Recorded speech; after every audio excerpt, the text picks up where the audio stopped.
This show is part of the Head Stuff Podcast Network. All right, hi. How the devil are you? You well? You good? You well? You well? How's things? You good? How's your bank holiday? Or as the kids call it, bank holiday. Well, that's what we used to say in school. You'd come back from school. I've talked about this before. Kids would be like, hey, say bank holiday, but, you know, do like two little fish hooks and pull your cheeks apart. And you're like, okay. Oh, yeah, like that. And you're like, yeah, now say bank holiday. And he'd be like, oh, bank holiday. I'm like, oh my God, you said bank holiday? Oh my God. And then you'd be so embarrassed. I didn't know what I was getting into.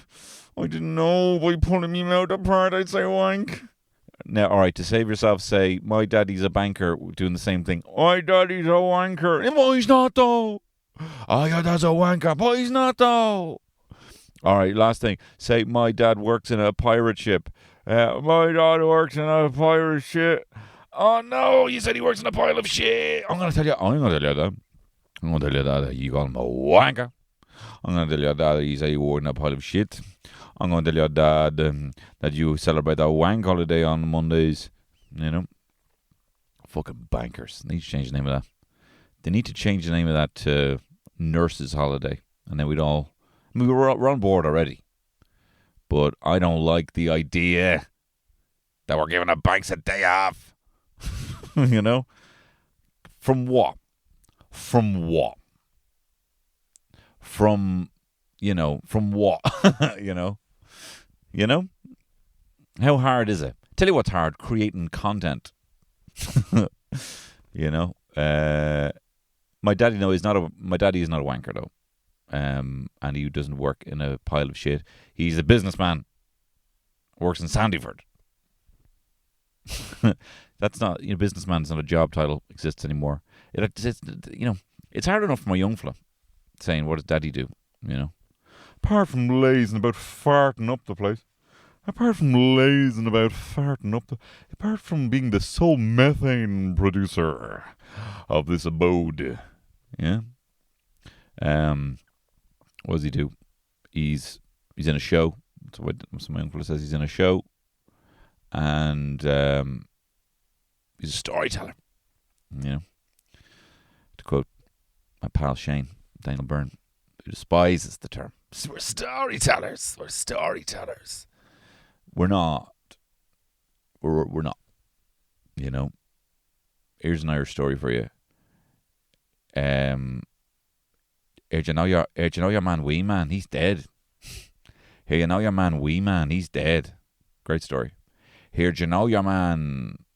Here, you know Richard Gere used to stick like mice and all up his hole and all. Great story. Really good story. You know? It never begins, an Irish story never really begins. Cairo, 1939. The Krauts were coming over the hill. You know? Never a good story like that. Or a bad story. Cairo, 1939. I was walking down in a sand dune, and all the sand turned into a big mouth, and it ate my plane. Oh, hang on. That was the Mummy too. The Mummy Returns. I was actually watching The Mummy Returns. Although, interestingly, if you want to talk about movies influencing storytelling, well, like, you know, anecdotes. I have a tattoo on my left arm of a, what can you call it? Little frog mouse. A little stupid fucking looking frog moose with scales and a little tongue, right? And that was the closest illustration I could find, you know, what would have been 12 years ago, of an artist's representation of a chupacabra. A chupacabra, the goatsucker, the Central American goatsucker, man. And I'm not talking about bloody... I'm not talking about the lollipop shop in Cabra, County Dublin. Chupa Cabra. I'm not talking about that. Or Choopy, what's that? They sell jewellery or something, I don't know. I occasionally browse over to my wife's browsing. She might be on Choopy, a website for women. Or whatever, whoever. Who am I? Anyway, the chupacabra I think it is a Puerto Rican cryptid.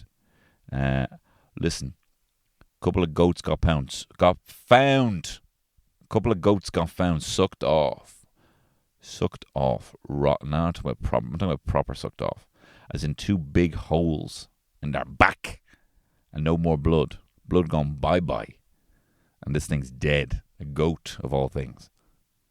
The evilest of cattle, dead. Who could kill a goat? And so there was a lot of speculation around, and a lot of these Puerto Rican farmers started saying, I won't do the accent as much as I want to. I won't do the accent.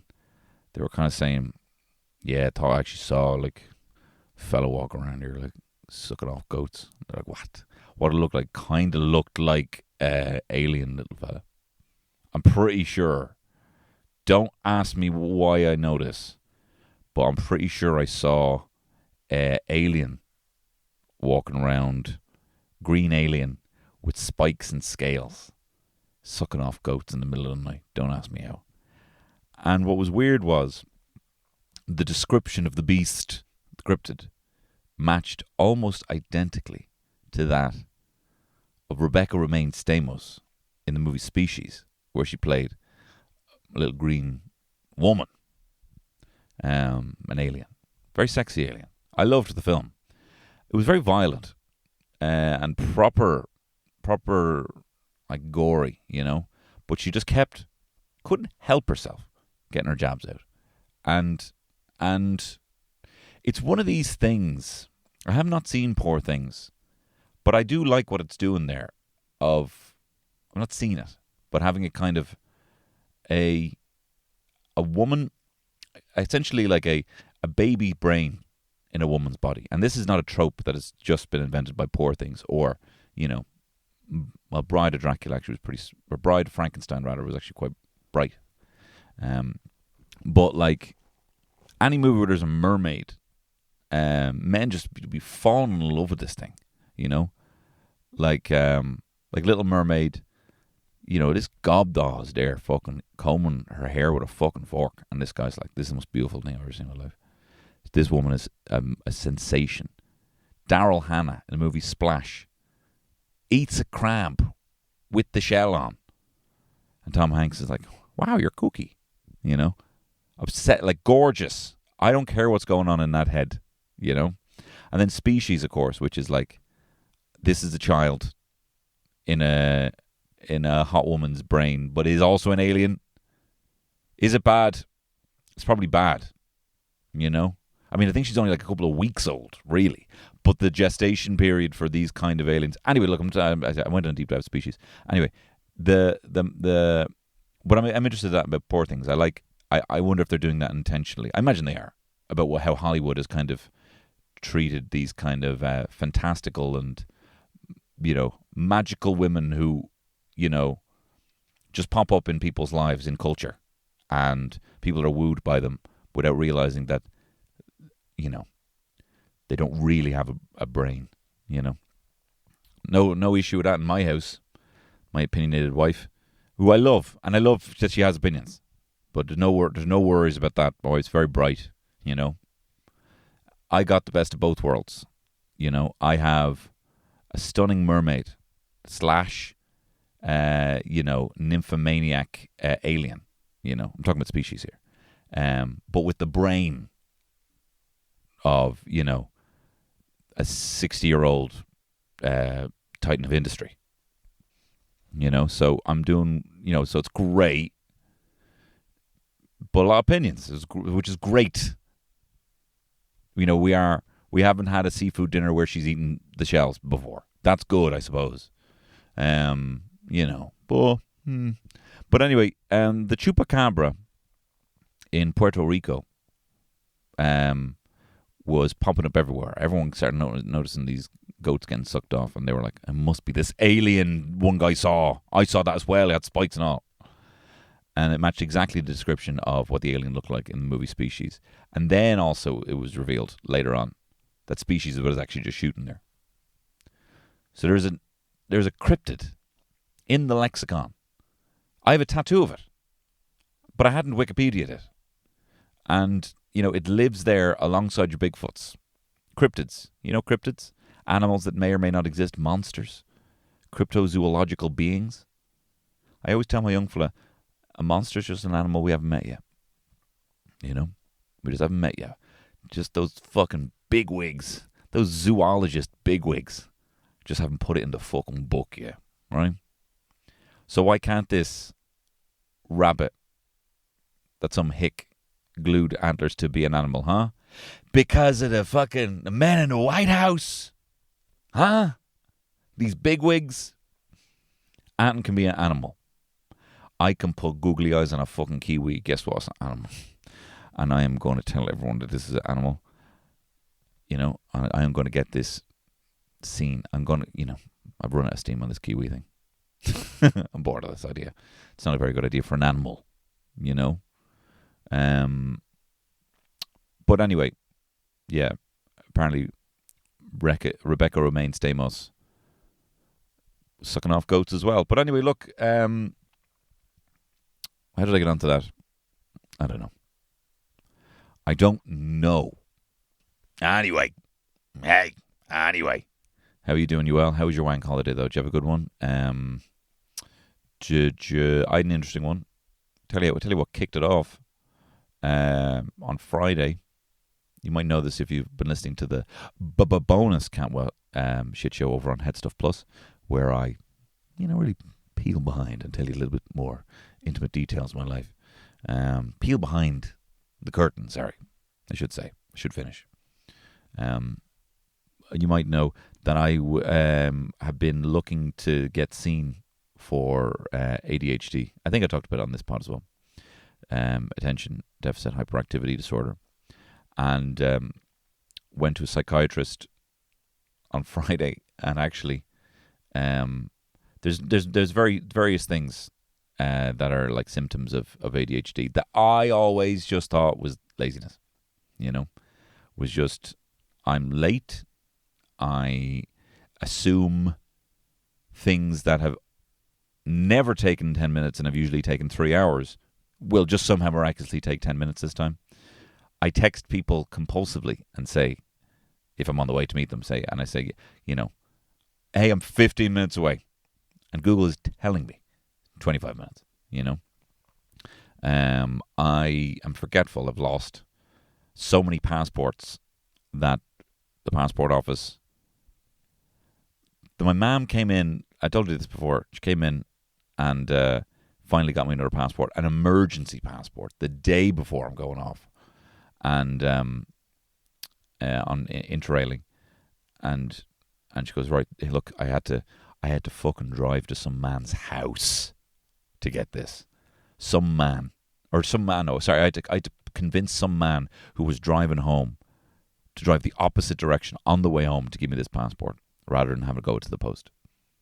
And when he gave it to me, I tried to give him a bottle of wine. This is what my man was telling me. And your man just said, forget it. He was annoyed, and wouldn't take the wine. And that pissed me off, snubbing my mum at the door. My man bought you a bottle of wine, you fucking clown. If you're going to do the nice thing, take the nice bit. And then he said, if he loses one more passport, he won't be issued another one. And then she told me these two things, right? Coming in, my knight in shining armour, my mother, give me the passport, pleading with this man to give me the passport with enough time, an emergency passport, because I don't know, fucking left it in tripod or something. Do you know what I mean? Left it at a night called Cunt. Where'd you leave that? I went to a night called Cunt on Tuesday, ma'am, and it's gone. But I need it for Thursday, so figure that shit out. Bye. Where's the 2-liter bottle of Coke? I'm going to go drink it. And you better have this shit figured out by the time I come down. Awful boy. And then she came in, like, here's a passport. And I was like, oh, unreal. A man dropped it off, and he was actually quite annoyed. And I gave him a present and he wouldn't take it. And he was real thick with me. And I was like, what? And he said, if you lose it again, you're not going to be issued another one. And he'd be like, and I was like, actually, do you know what, man? Against the Geneva Convention, you cannot deny a man. She's like, fuck off. Fuck off.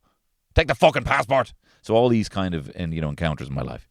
I always saw me as being a dickhead. And it kind of was as well. Hey, you can't blame that. So what else would there be? I mean, literally a few weeks ago, Terry was talking to me, and she was talking slowly. She's like, I know it's your ADHD, which potentially the fact that you may have ADHD. I'm going to say this as clear as I can. And as soon as she said those words, a little robin landed on my bike outside the window, and I just started staring at it. And she's like, what? What is it now? Tony! And I was like, do you know what? I actually think you want to see this. There's a little robin outside. And we both had a delightful little moment. But it was fueled by ADHD. Anyway, I went to the psychiatrist. And I was half an hour late. I've been waiting a year for this. I've been waiting a year, essentially, to get seen. Most people are looking about 18 months to 2 years. I had to go private to see a psychiatrist. And yeah, so I'm half an hour late. And I should have been like, he should have just like seen me and be like, started slow clapping when I came in. That was the real test. Tony, you did it. You do have ADHD. That was the real test. And it kind of was a test of your attention because it was super boring, It wasn't juicy like a therapist. It wasn't like, tell me about the last time you cried. Nothing good like that. When, what's your browsing history like? Good shit, the juice, But he was also just kind of like, could you pay attention? Went through everything. Went through like, we regularly talking in class or anything that you'd feel compelled to. And I was like, yes, actually. Since play school, what made me probably the most popular kid in the play school.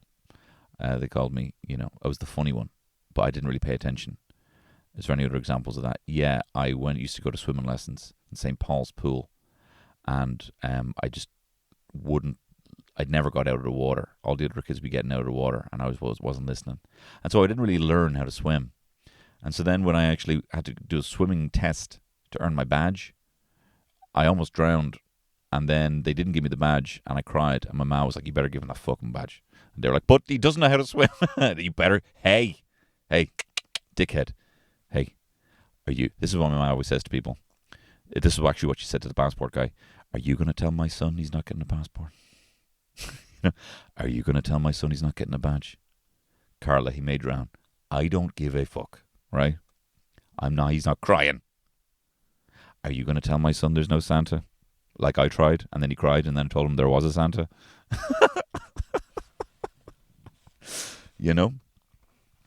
So I got the badge. I eventually figured it out, do you know what I mean? But yeah, in that I wasn't paying attention then. I peaked in senior infants. I got like 99 in the spelling test, and I think I was ranked in one of the highest, brightest boys in the class. Then, and then it was like just gradually just dipping down from senior infants, just gradually. The more things they were telling me, the less I was doing. I think I did best in my junior cert mocks, then worse in my junior cert, worse than that me leaving cert mocks, and then worse than that finally me leaving, So, yeah. And I think I said this before any of this shit, that I've never once been engaged in a classroom. I've never once been interested. Time in school. Time has never once gone by quickly because I like the thing that I'm listening to or learning about. I was constantly drawing comics. Me and Lorcan Clancy, my good pal Lorcan, we'd be just drawing comics all day, just passing them back and forth. I told you one time I drew a comic of the teacher who was in the class because he said something to get thick with me, and I drew a picture of him wanking, crying because he was all alone. And thank God he actually found it, right? I drew it.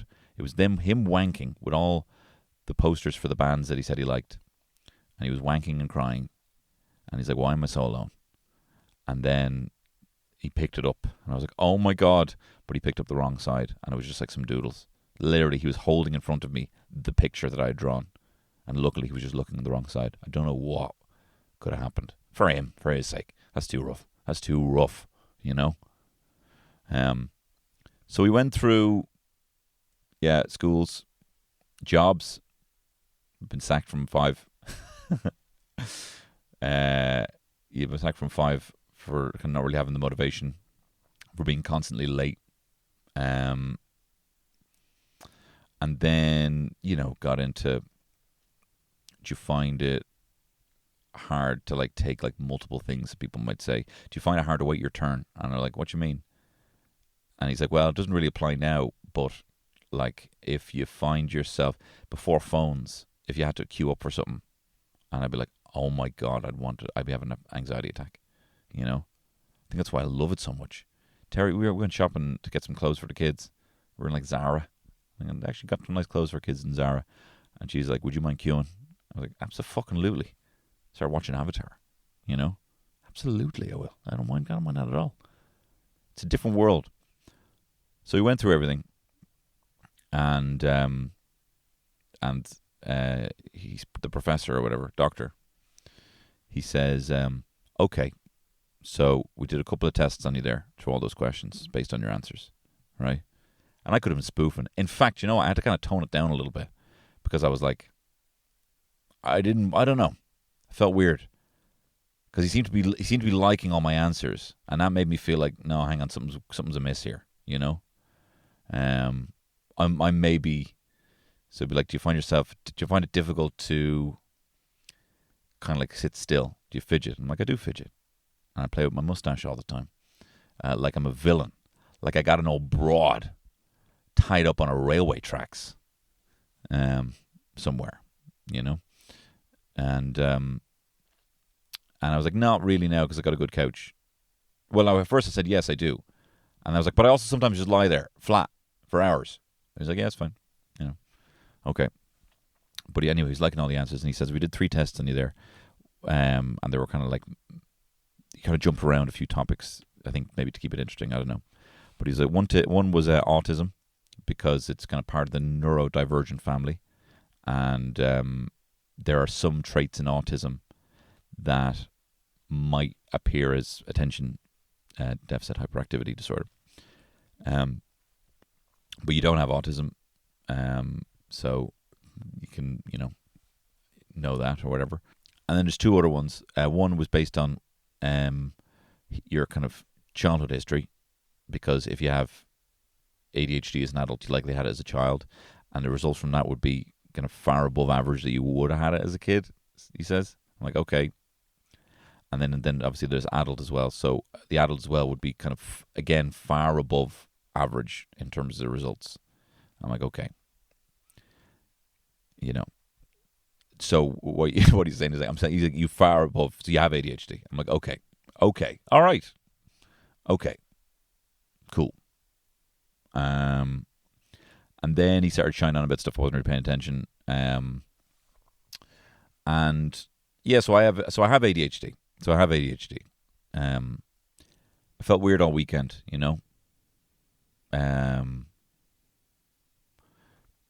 And kind of I kind of got a bit sad. I got sad, to be honest. I kind of thought that I wanted some kind of. This is what I wanted. I'll tell you what I wanted. We all have Garys in our head and voices and all this stuff. Brezzy calls his Jeffrey, right? And I stole that off him, and I call mine Gary. And we all have those voices and stuff. But I also, for fucking years, I always just not even thought, knew I was lazy, and kind of knew I was stupid because I don't read newspapers. And I always thought I was lazy, and I also thought that I was selfish because I didn't write back to people, that I was always off, kind of distracted in my own world, and that was a moral choice where I morally chose to actively give my attention to things that suited me over other people. And And those all those all may still be true.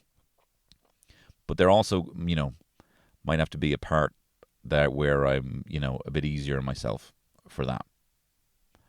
Because I thought, how amazing would it be if you go in there to the psychiatrist's office, they look like Robin Williams, got big fucking hairy arms, and they just kept saying, it's not your fault. I know. They're like, it's not your fault. That time that you lost your dad's watch that he got when he went out for business on his own by his mentor, a father figure to him, and he gave you his watch, his gold watch, a watch that he kept on his desk to remind himself of his history, his upbringing, and you lost it within a week of him giving it to you. You piece of shit. Not your fault. I know. That time you were late to your granddad's funeral, and everyone was waiting. Like, your whole family was waiting there because they couldn't go to the grave until you arrived, and you were like half an hour late. Yeah, it's not your fault. Yeah, but it is though. No, it's not your fault. Okay, but it is though.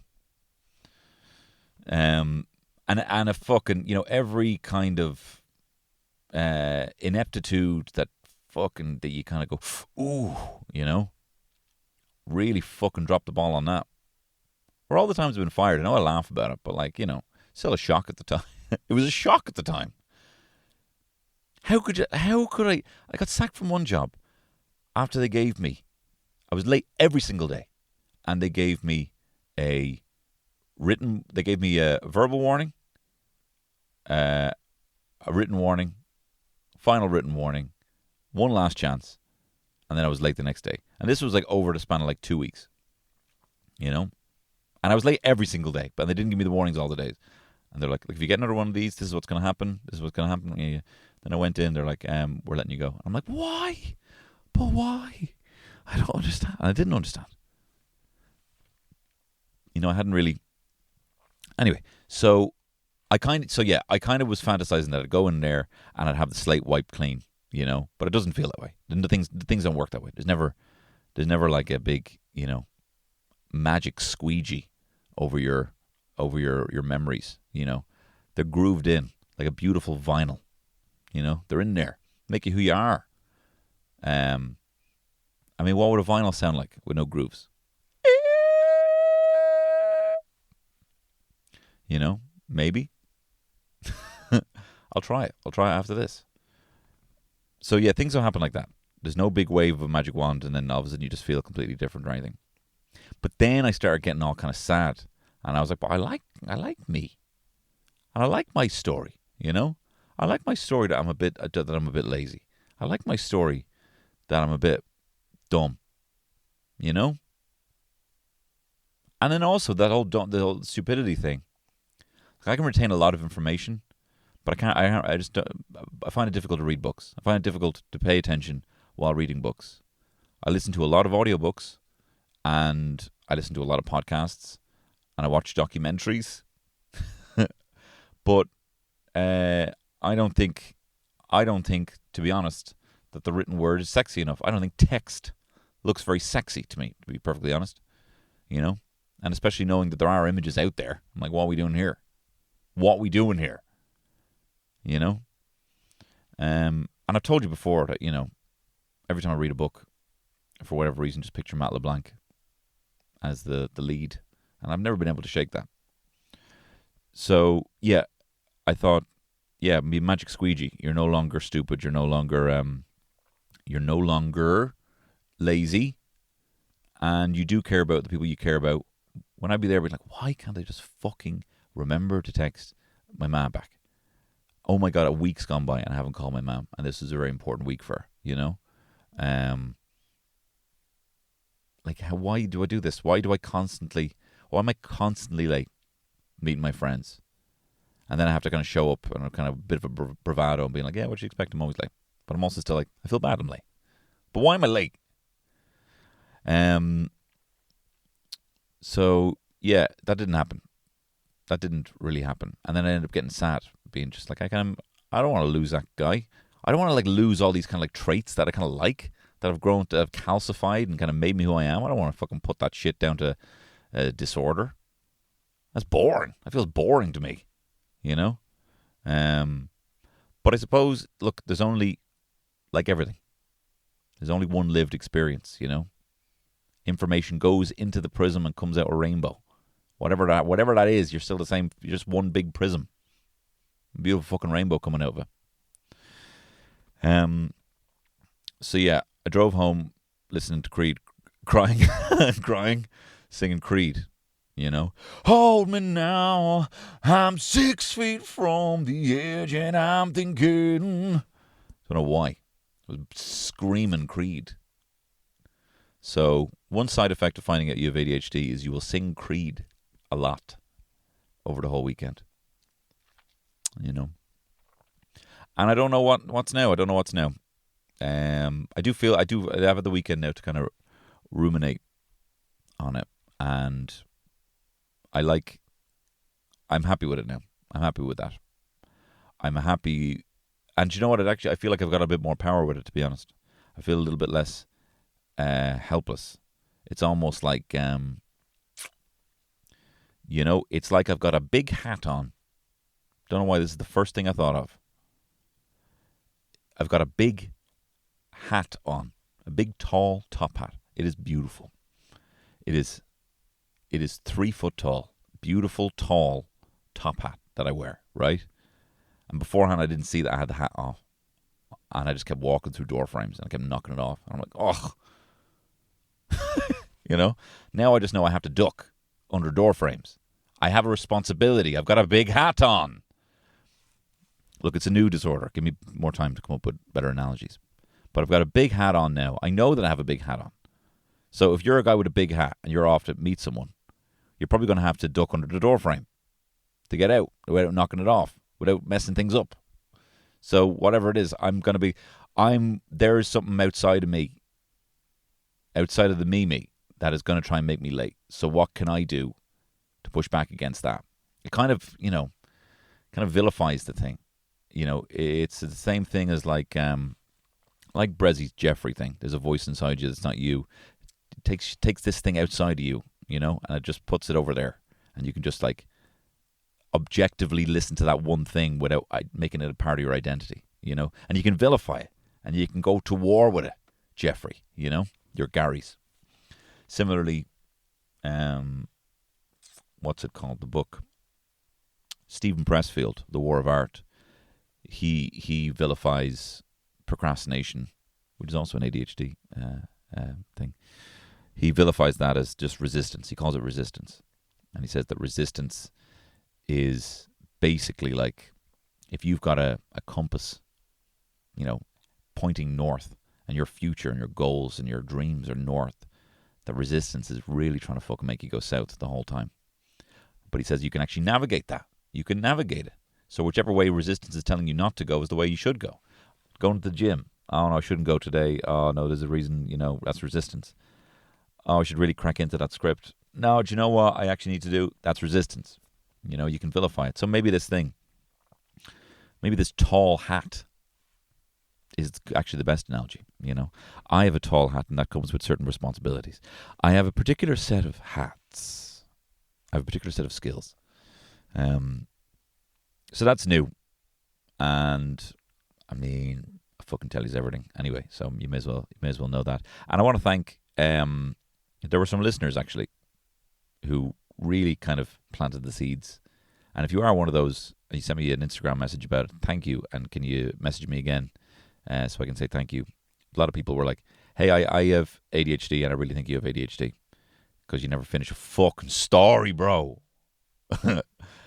We're storytellers, I went to the shop and then, you know what? I watched last night.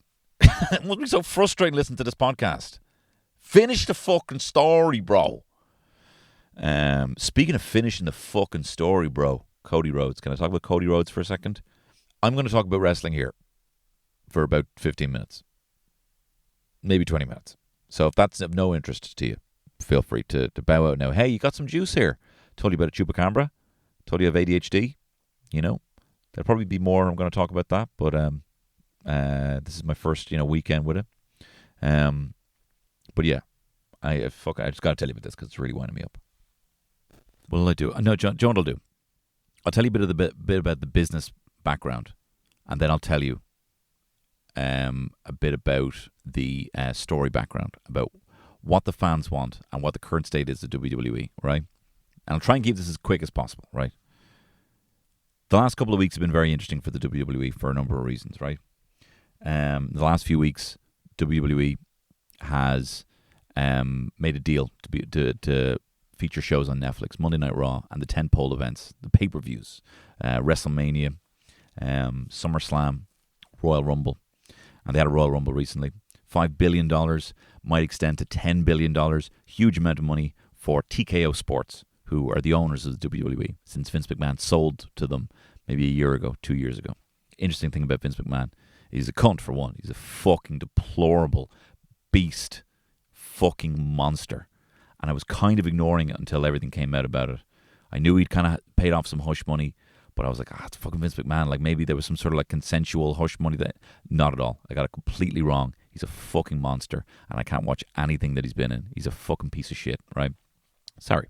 But horrible sexual abuser. And when you actually read the transcripts, it looks pure evil. It looks like just not even specific things that he did, but the fantasies are all based around him making someone feel weak and him making himself feel very powerful. And he also implicates this whole massive thing. To go back, Vince McMahon sold WWE a few years ago to Endeavor, who own the UFC, and they formed together this conglomerate called TKO Sports, right, looking over the UFC and WWE. He sold to Endeavor while he was out on leave from the WWE because of this scandal. The scandal had leaked. Not all the details had leaked, but the scandal had leaked, and he stepped down. So then he sold his family business that he's been running for years, and he still has family members in there. Stephanie McMahon was acting CEO. Her husband Triple H is the head of creative and has done an incredible job. He's been the person who has really given fans what they've wanted. He has pushed wrestlers. He has been great for talent relations with like people who have fallen out of the business and come back. He has been created this NXT brand, which for a while was like the highest ranked weekly wrestling show. It was like indie wrestling, but with a budget of but with a WWE budget. All the wrestlers that you kind of see that have made it somewhere in WWE now would have come from NXT, kind of a feeder school, and a really good one. So very impressive with creative as Triple H. So there was a huge opportunity there for Vince not to sell and just pass it on, but he didn't do that. He sold and he reinstated himself, or maybe part of the deal was he was reinstated as a board member. So essentially he was ousted, sells the business. Chap does not need the money, but sells it and gets a board seat again, right? So that's the way things were going for a while up until the last few weeks. So in the last few weeks, a few things happened. This Netflix deal, and then maybe a day later, an actual proper lawsuit from the woman, kind of exposing all the details of their non-disclosure agreement. He was meant to pay her $3 million or something like that, of hush money. It involved her, being intimate with other members of the company, old fucking dudes. She's a young woman, like old fucking dudes. Brock Lesnar as well. She was forced to send pictures to him. I'm not going to go into the details. You can read it up yourself. It's really bad. It's awful, and I actually wouldn't even recommend it. But really fucking awful shit. That he was having this woman do. Anyway, he then is immediately taken out as a board member. Also The Rock. The Rock is brought in as a member of the board of TKO Sports, and he's given, probably as part of the deal, the title of The Rock. He finally has the trademark of The Rock. He never had it. That's why he was trying to push his fucking DJ Dwayne Johnson bullshit, right? So now he's The Rock again, and because of his board member spot, he kind of outranks, and because of his involvement in entertainment and wrestling, they thought, this is amazing. We have someone who just in general has that crossover appeal for entertainment. For TKO Sports, it's a fucking win-win. Yeah, you can have access to the Rock name. We get your image, your brand, and also which I didn't think was part of it, but it seems like it is, your advice on what should happen, whether that be creatively or from a business point of view. He's a good businessman. And again, he has that kind of crossover. He's been good in films. He's been good in... They've never really been able to figure out how to make wrestlers stars. So this could be part of it. This could be part of that kind of entertainment package. Anyway, this is all what happened last week, and then the shit comes out with Vince, and he's taken out of his board seat. Okay, while this has happened, the Royal Rumble has also happened. The Royal Rumble is the big event of the year that starts the countdown to WrestleMania, which is the biggest night of WWE. That happens in April. Royal Rumble's in January. The Royal Rumble is, you might remember, maybe you've seen it when you were a kid, 30 entrants come in, and you have to throw, other wrestlers over the top rope, and the last one in the ring gets a chance of taking on the champion at WrestleMania. Now, the current champion is a man called Roman Reigns. Now, there's another champion called Seth Rollins, and I like him. But Roman Reigns, I'm saying Ramen Noodle Reigns. Roman Reigns is The Rock's cousin. And he's actually done an amazing... They've had an amazing story in the last 2 years, maybe 3 years. Probably 4, actually, with this whole bloodline thing. He's brought in a lot of Islander, Samoan descent, wrestling stable. And it's been an amazing thing for him to kick off the careers of other members of his family. And it's been like this unstoppable force, the Usos, who are part of the family as well. They were like the tag team champions for the longest time. You've Solo Sikoa as well, who's another one. And Roman Reigns himself has been champion, beating everyone.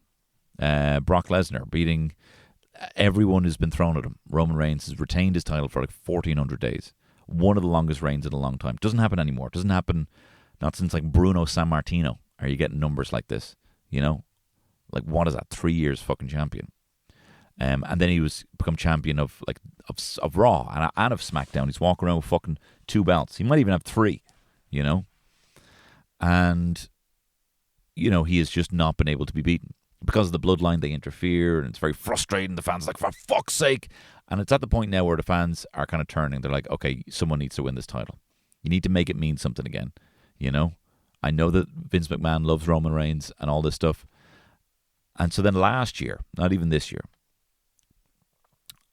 I'll give you a bit more background, all right? Who people want to win, right? Who the fans want to win is a guy called Cody Rhodes. I'll give you a bit of a history on Cody Rhodes. I don't know a lot because I've only really started watching wrestling again in the last 3 years.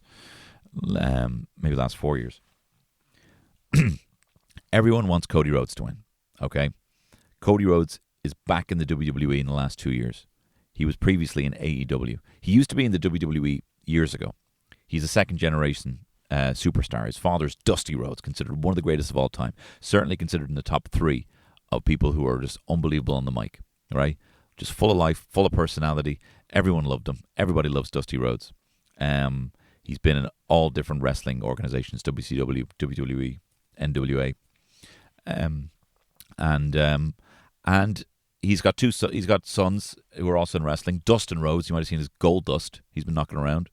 To give this guy a character that is essentially go out there and be camp so everyone can boo you is just one of the most aged, should be one of the most aged gimmicks in the history of wrestling, But it isn't, because Dustin Rhodes made it his own thing, made it this weird fucking art piece.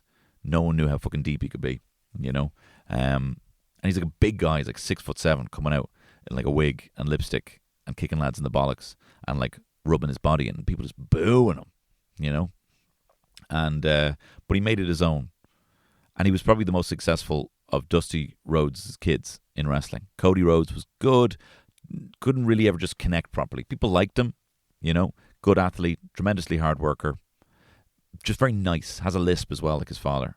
Speaks with a lisp, and very sweet. Always looked up. Got into wrestling essentially because he looked up to his older brother Dustin, and just really wanted to make it. And the last thing he was doing in the WWE since this recent tenure he's been in was tag teaming with Goldust. He was Stardust, but then he realized that some kid only knew him. I think some kid only knew him as Stardust, and he was like, "I'm bottoming out. This is not going well. And my only career, people only know me as being the Stardust character." And it wasn't a very good gimmick. It was just this, imagine Goldust, but crazier, So I don't remember if he was kicked out or if he left, but he leaves the WWE. And what he does is set up AEW. He helps co-found AEW, which is the second biggest wrestling organization in the world. And it started just with one night that they put on. Was it called One Night Only? or was it called One Night Only, or was it called All or Nothing? Anyway, they put on this one night, which is essentially like the biggest indie wrestling night. And they bring in like Chris Jericho, and they bring in all these wrestlers. And it's huge. It's a huge success. Sells out, like 80,000 people in attendance. The biggest independent wrestling event. And it kicks off the start of AEW. Now they're a weekly show. Now they're going to be on TNT. Now they are the biggest rivals, and certainly the biggest rivals in terms of quality of wrestling. Sometimes even, trumping the UFC, trumping WWE in terms of ratings. And Cody is part of this. And Cody's got a lot of heat on him now. And Cody's kind of like, I don't remember if he became champ. I didn't watch AEW. But people are loving him. People are loving what he's offering. He's got this, calls himself the American Nightmare. His father, Dusty Rhodes, is the American Dream. And he's got a lot of heat on him, and everything's going really well for him. And then he leaves AEW, and people are like, what the fuck? Why is he doing this? And he comes back to WWE to a huge pop. I think it was even in the Royal Rumble. And people are like, what is going on? And people fucking love Cody Rhodes, He is just he's like Superman. He's like a Boy Scout. He's just pure goodness. Loves his father. Talks about legacy. Talks about finishing the story, Couldn't get more of a face. Couldn't be more of a baby face if you tried to create one in a lab. And a baby face that people like, which is unprecedented. This is the sort of thing you would push for in the 90s of wrestling and people would turn on. It's actually something that The Rock, of all people, who came out, second generation superstar, big smiling fucking face, and got booed. He couldn't pull it off as a face. Cody Rhodes can. And he came in last year at the Royal Rumble, and he won, and he got to face Roman Reigns. And you're like, oh my God, this is the story. This is the story. This guy, he wasn't really shit here in WWE, goes off, makes of himself independent. He's coming back. His father just died. Everyone was talking about Dusty Rhodes. He's going to finish the story. He's against Roman Reigns. Whatever. I don't even remember how they fucking ended it. Someone cheats. Cody Rhodes doesn't win. And we're like, what? That would have been amazing. We all have massive blue balls now. That was last year. That was Royal Rumble and WrestleMania that it took place 2023. So then we're like, oh, fuck, what are they doing here? And then Brock Lesnar got involved. And then all of a sudden he's got a rivalry with Brock Lesnar, then a rivalry with Seth Rollins. And you're like, no, get back. But the thing is, Roman Reigns is not showing up every week. Roman Reigns doesn't show up at every pay-per-view. So he can't have no one can have a continuous rivalry with Roman Reigns because he's not there all the time. This is what the fans are saying. We don't want a part-time champ. We don't want a part-time champ. We want a full-time champ. Like the Attitude Era, where they were there every single week, that The Rock should know fucking full well about when he was champ, showing up at every wrestling show, getting every single fan in attendance and ability to see the champ walk out there with the fucking strap. Anyway, it's just wrestling and it's fake. But anyway, this year, a very interesting thing happening. The Royal Rumble happening again. And a lot of people, of course, want to win it. Everyone wants to win it. There's 30 people in it. And CM Punk is brought back in. CM Punk, the man who said, hell would have to freeze over for me to ever go back to the WWE, walks out with a t-shirt saying hell froze over. He actually got kicked out of AEW for battering some lad, for being reckless in the ring. But anyway, then they're thinking, all right, what's going to happen here?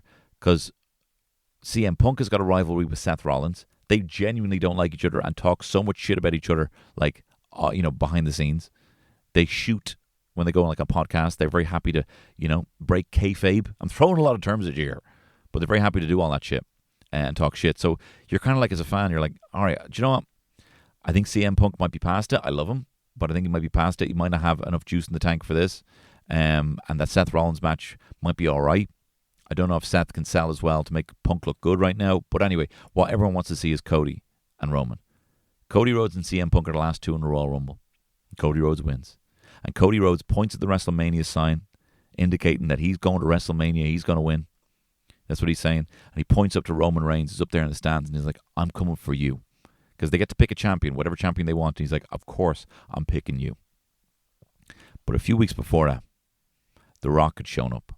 Just to show up. Just to boost his fucking ego whenever he's fucking feeling a bit low about himself. He read a negative comment somewhere.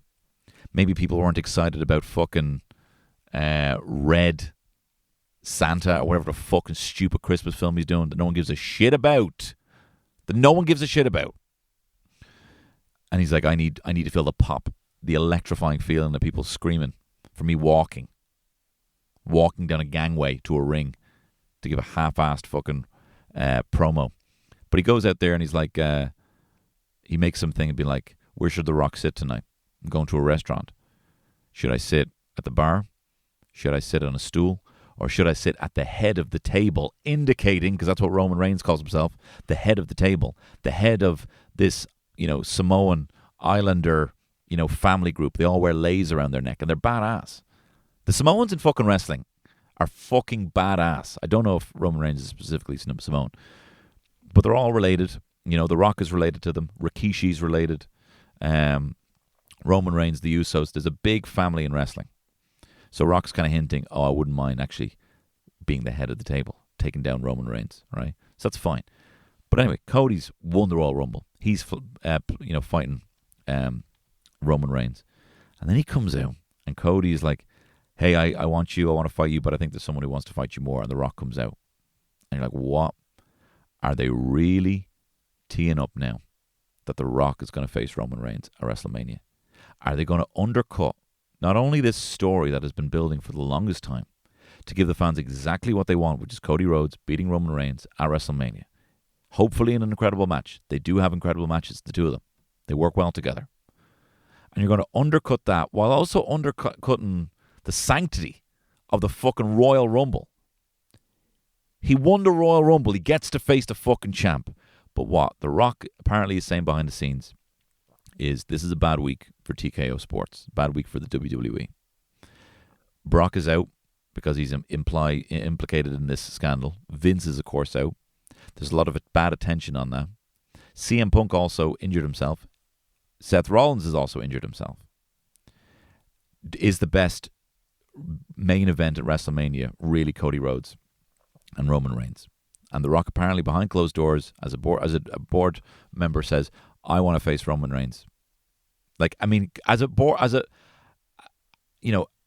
member, as a board, as a director on the board, as a board of director, can you really go in there in your first fucking week and be like, okay, great, I want to face him at the biggest event ever, and I want to win the title, actually. I just think it'll be good for business. So I'm a bit annoyed with The Rock. That was a very long-winded way. I mean, it wasn't interesting when I told Terry earlier. Don't know if it's as interesting now. But it's certainly on my fucking mind. We want Cody! Enough of this bullshit. The fucking Rock. So what's going to happen is, you know what's going to happen? The Rock is going to get booed. The Rock is going to show up at another show somewhere, and he's going to get booed. And The Rock does not like being booed. The Rock has not liked being booed ever since he himself was a babyface and went out there and got booed. And then he went so hard into did a heel turn that he just made it work for him, until booing was part of what he was doing. But he's going to get fucking booed. People do not want this.